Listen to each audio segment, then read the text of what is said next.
It is natural and innate to humanity, and essential to the preservation of humanity, to maintain the love of 9 things. 1. Freedom. 2. Truth. 3. Beauty. The love of freedom, truth, and beauty is the divine trinity of being human. You don't need theology, and you don't need religion. This trinity gives everything that any religion could ever offer or claim to offer. 4. The love of innocence. And 5. The love of pleasure. These two go together because the Anthropos is a playful and ingenuous species. 6. The love of learning.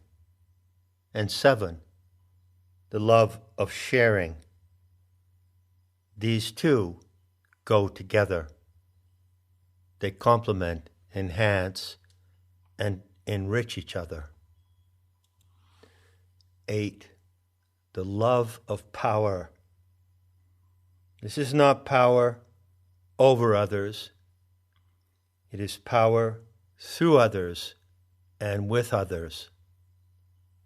But it is power over others when it comes to the challenge of defeating the enemies of life.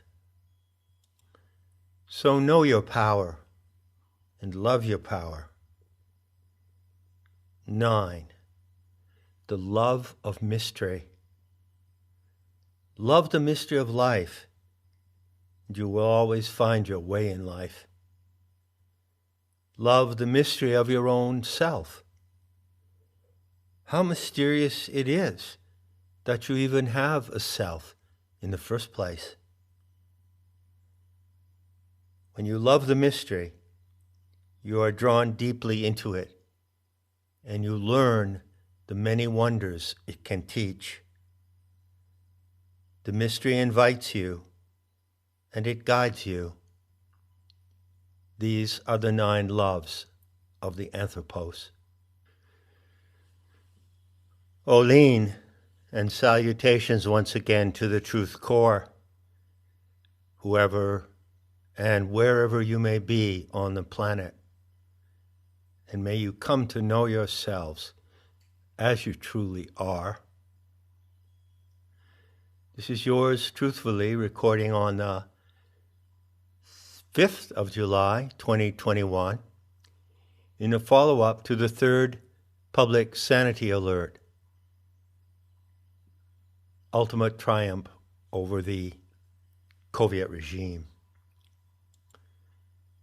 The 9 loves of the Anthropos is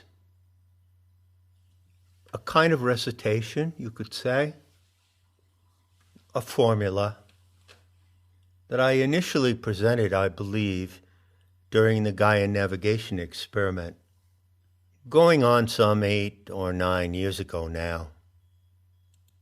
My intention in this talk is to elaborate a little on the 9 loves of the Anthropos, and to relate those points specifically to what I said in PSA 3. So, here it comes.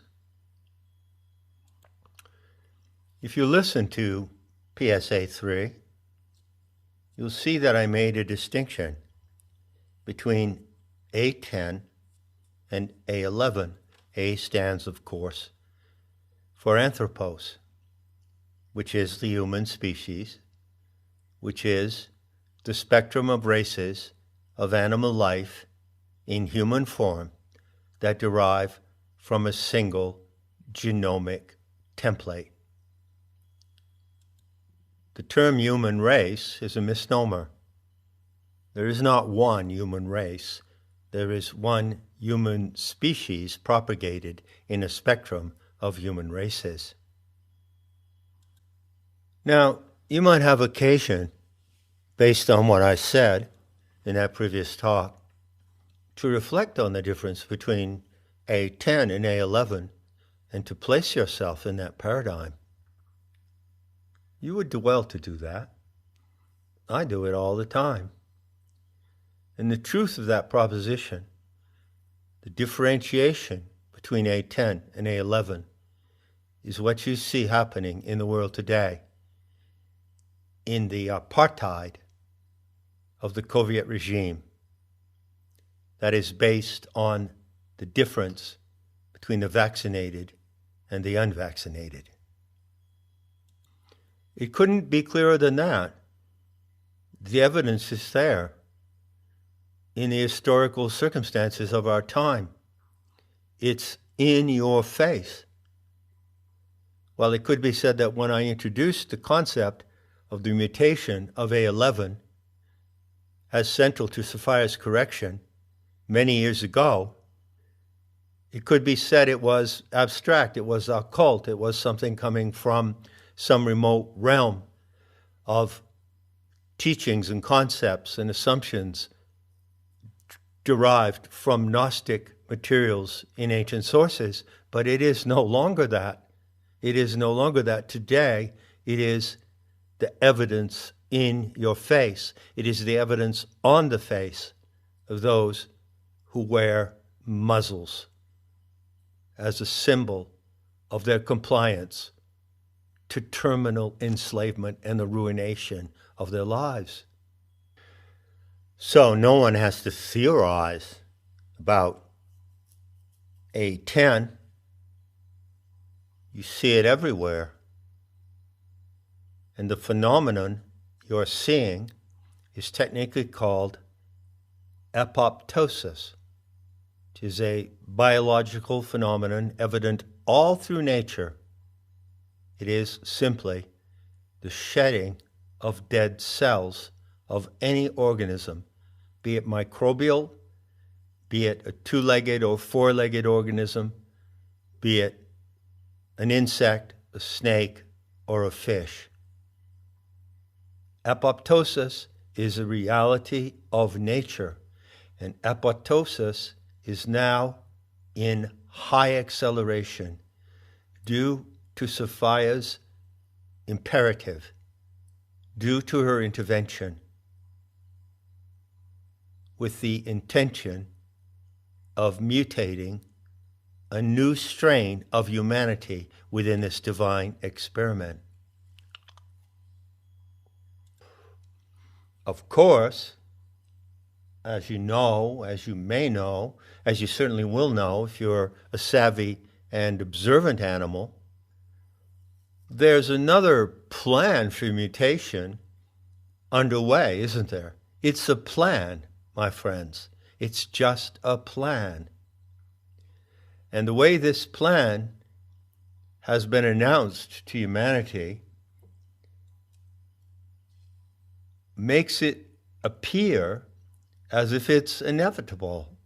Those who are promoting this plan and attempting to implement it want you to think that it's inevitable. It cannot be any other way. This is the way humanity is going. This is the way it has to be according to the transhumanist narrative. What am I talking about? Well, obviously, I'm talking about the alien-human hybrid, the neural link between the human brain and AI or IT technology. Now remember that the living gnosis today tells you that there is no such thing really as AI or artificial intelligence. All intelligence is alive. That which is not alive, that which is a computer algorithm or program, is not intelligence. It is only a mimicry of intelligence. So AI stands for archontic intelligence, which is not alive.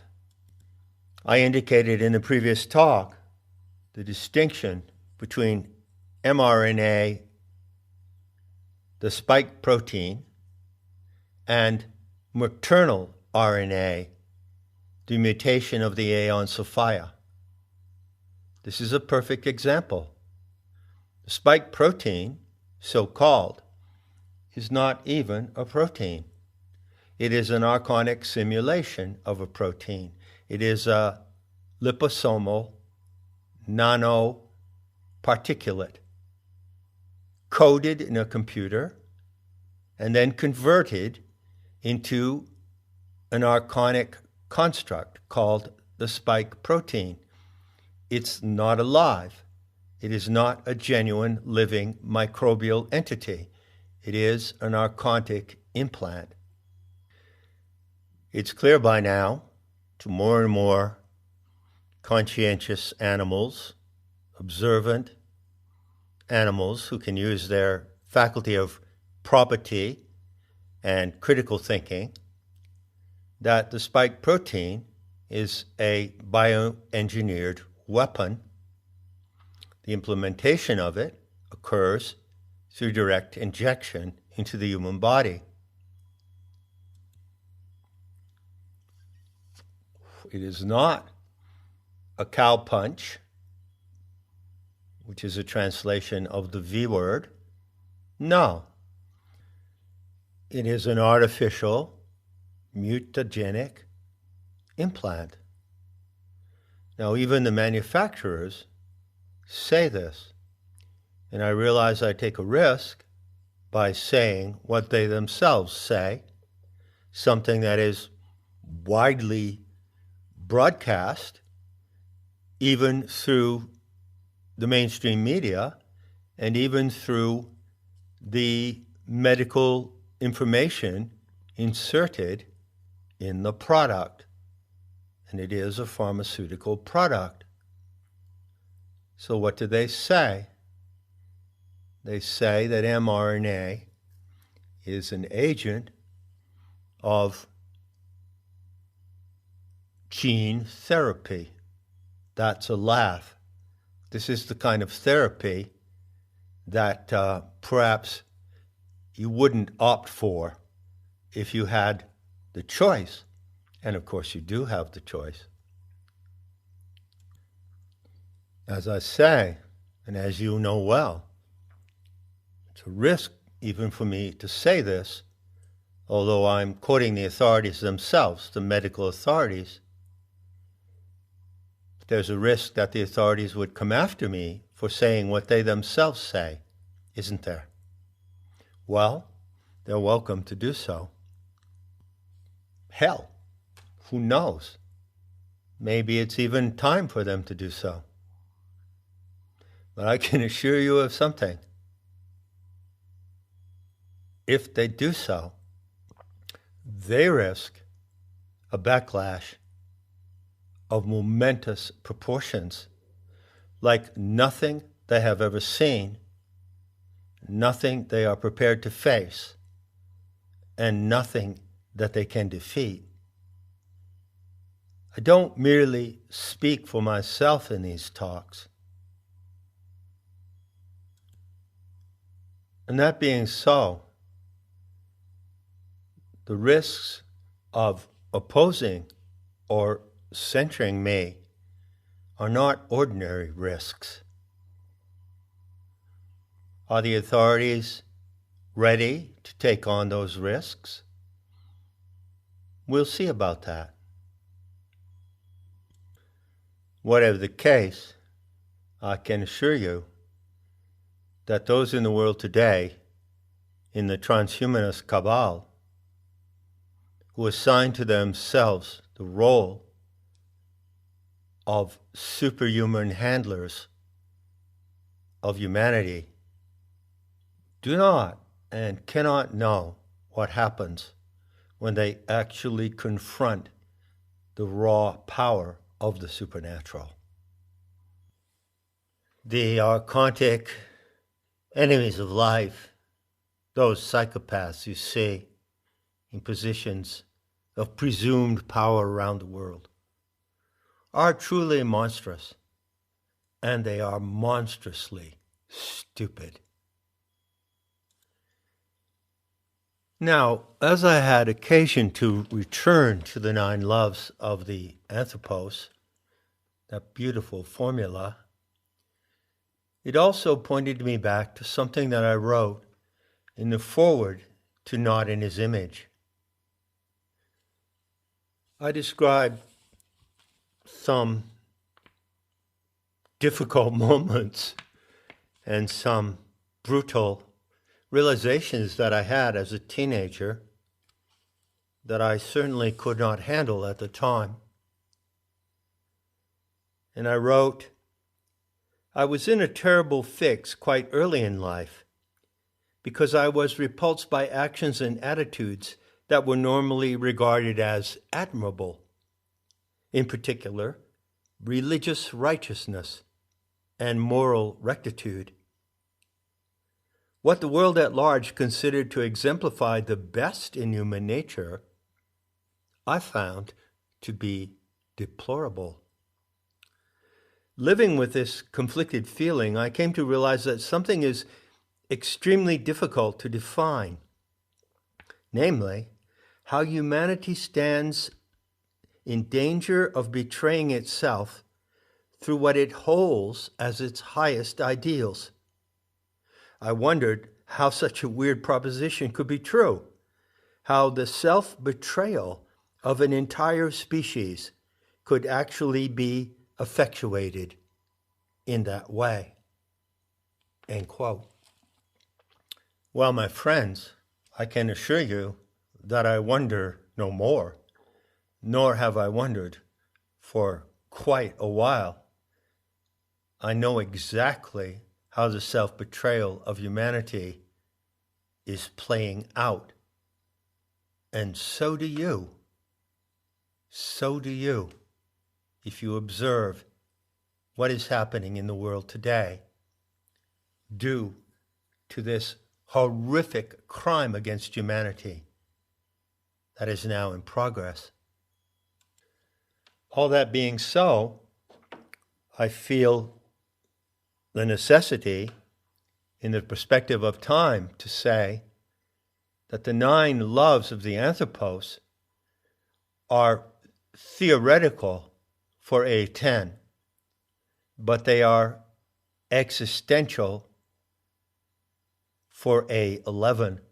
In other words, they are the loves of A11. They are what define the character of the new humanity in this mutation.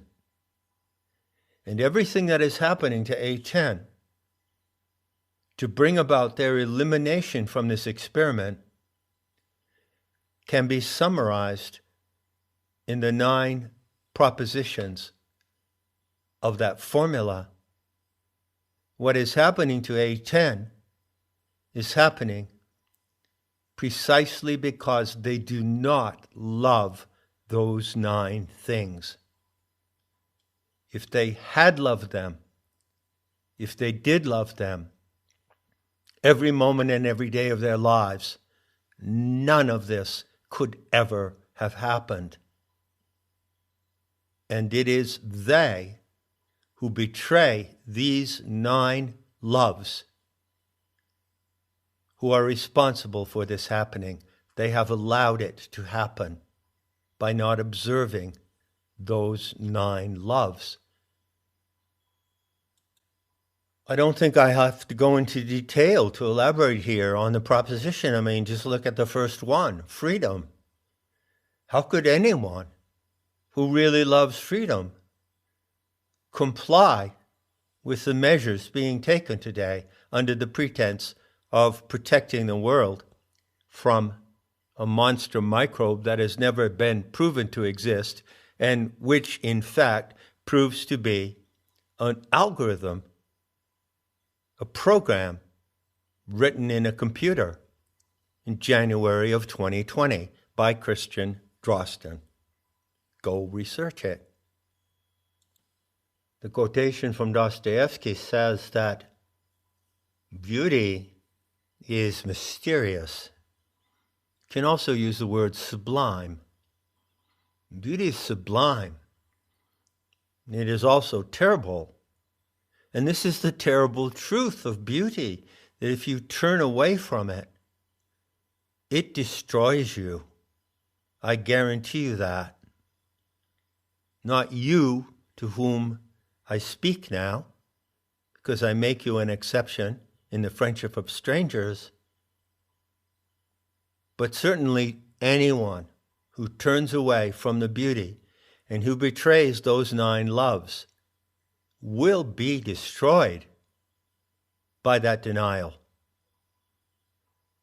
Such is the bottom line of what's happening right now all over this planet. I call the Shaktas those who are devoted to the Aeonic Mother, the living earth, our immediate source of life. There is also a remote source of life called the originator by the Gnostics. But you cannot get to the remote source of life in any meaningful way unless you go through the immediate or local source of life.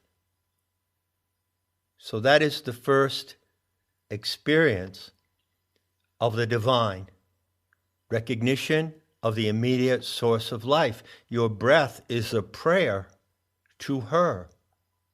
Every time you breathe out, you offer a prayer to your Divine Mother. And every time your breath returns, she returns the favor. She returns the act of recognition. Shaktas live in the continuing and deepening knowledge of that exchange. It's an exchange of joy, of gratitude, and empowerment.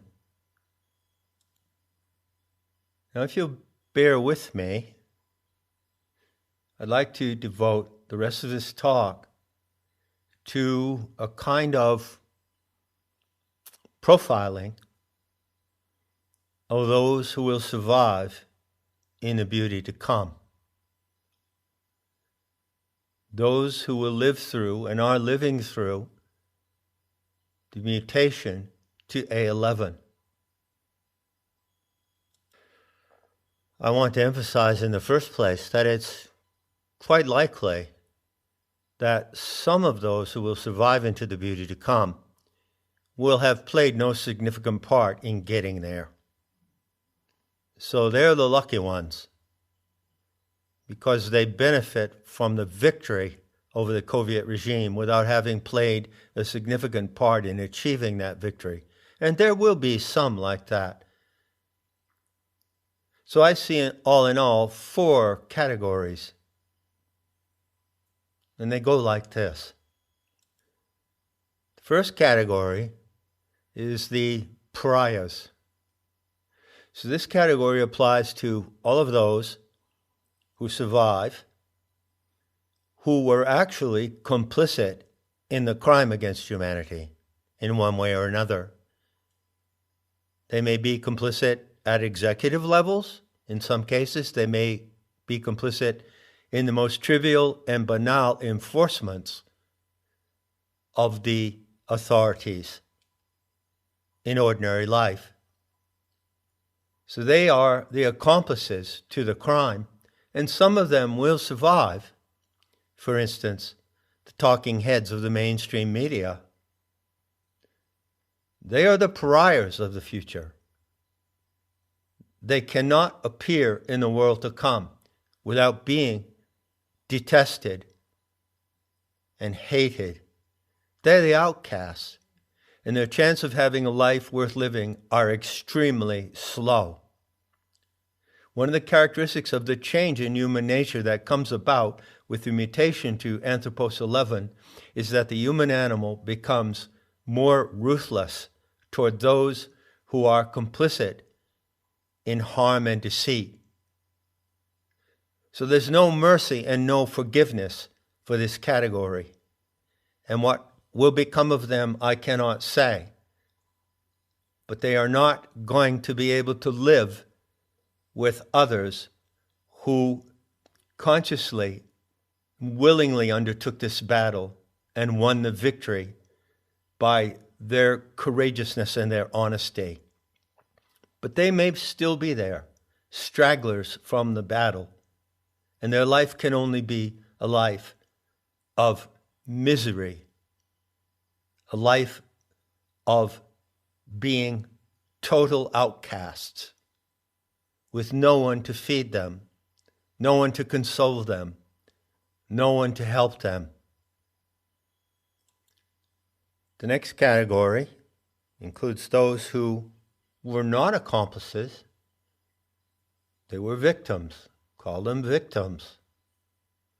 And they suffered terribly from the machinations and deceit and attack of the Soviet authorities. And some of them will survive, even though they played no significant role in winning the victory.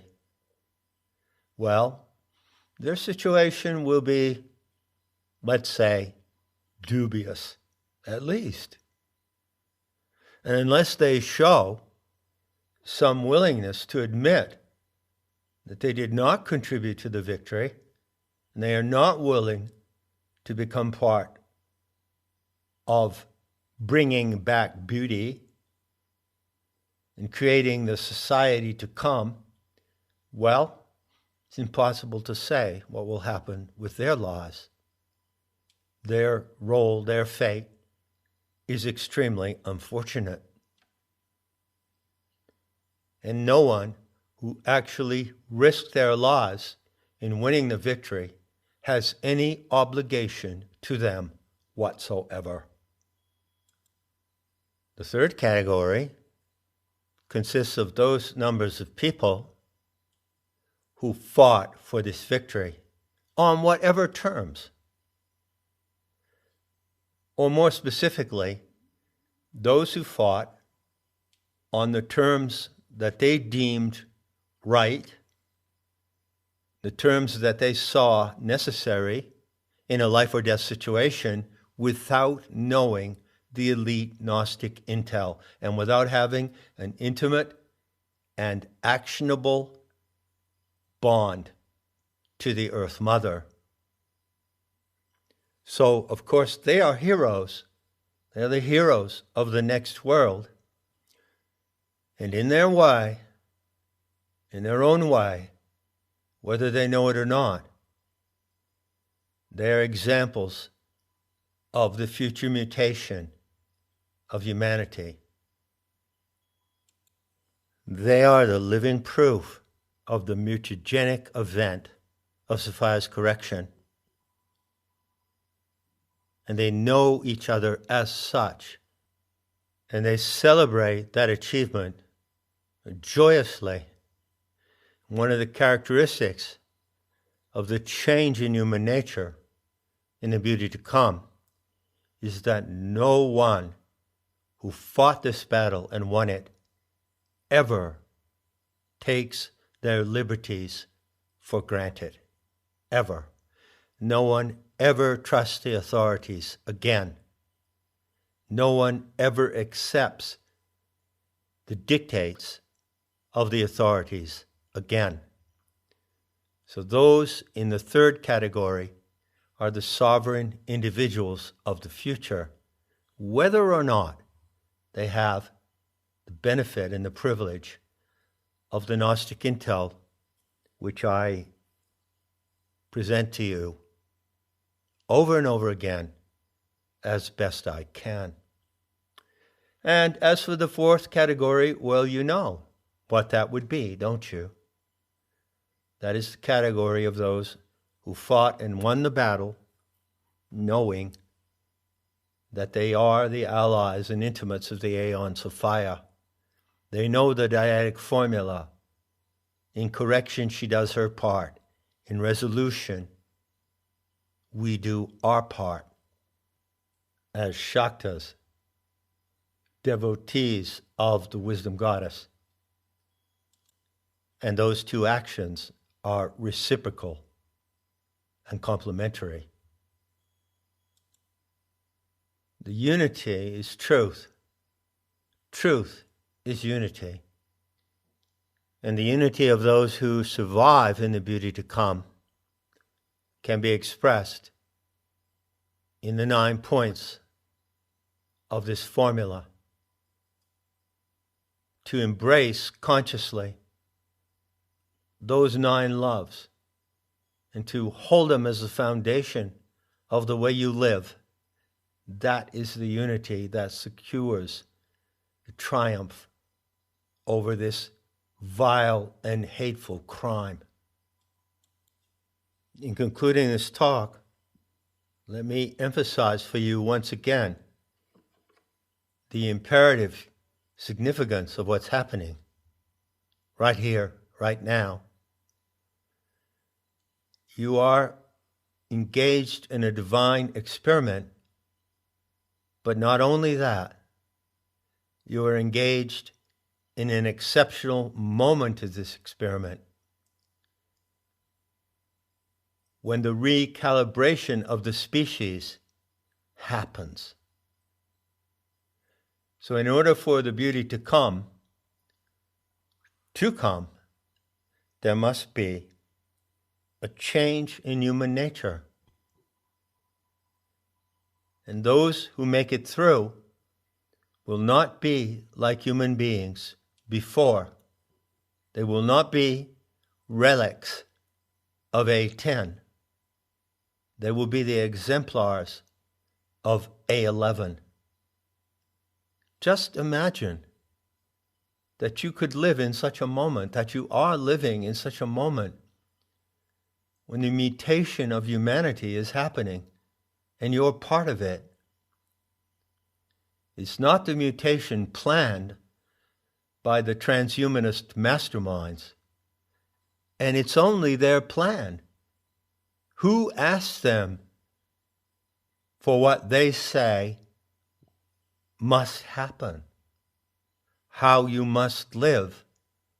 You will own nothing and be happy. Simply a saccharine reformulation of one of the 10 planks of the Communist Manifesto, which demands the abolition of private property. How obvious can it get? You see, it's inherent to their delusional insanity that they believe that they can impose these changes and present them as if they're inevitable, irrefutable, and cannot be resisted. That's their insanity screaming at you. But no one that I know, no one of sane mind and heart, asked them to make these changes in the world. No one asked them to reset society, did they? And they did not even ask for compliance. They believe, according to their plan, that they can enforce compliance. But to enforce compliance is an absurdity, because if there is enforcement and extortion and intimidation, there can be no compliance. Their plan is absurd, as the Gnostics warned in the second treatise of the great Seth. The plan which they have mounted against us, the revealers of Gnosis, is senseless. It's absurd. No one in their right mind would ask for it, and no one of conscientious heart will go along with it. And it's as simple as that. And that standard determines the difference between A10 and A11. So I invite you to recall the recitation or formula of the 9 loves of Anthropos 11. The love of freedom, truth, beauty, innocence, pleasure, learning, sharing, power, and mystery. And I invite you to take that formula into your lives and live it. Enjoy it and see where it takes you. Enough said. And I'll be seeing you in the beauty to come.